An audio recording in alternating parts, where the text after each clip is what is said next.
Welcome to our channel. Today we how to activate Zoom video communications, complete guide step by step clearly.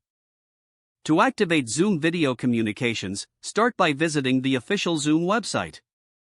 Once on the home page, locate and click the sign up button in the upper right corner.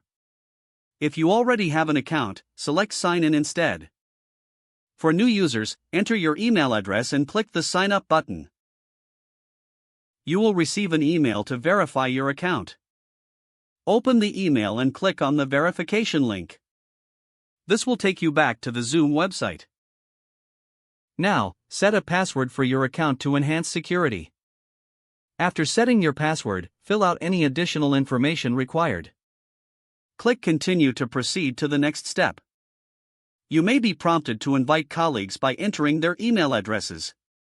If you prefer to skip this step, click Skip this step. Next, you'll be directed to your Zoom dashboard.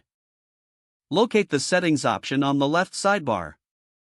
Here you can customize your preferences, including personal meeting ID and security settings. For the application, head to the Download section at the bottom of the page. Click on Download to get the Zoom client for your operating system. Once downloaded, open the installer file. Follow the prompts to install the application on your device. After installation, launch the Zoom application. Sign in using your registered email and password.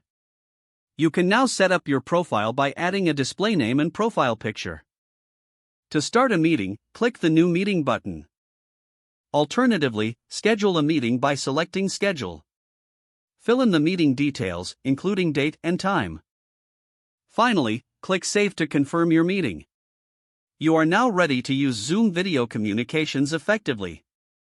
If the page does not load, refresh the browser or try again in a private or incognito window.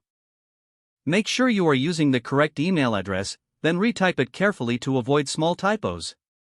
If your password is not accepted, use the reset option and create a new strong password you can remember. Don't forget to like this video and subscribe to our channel for more step-by-step tech guides.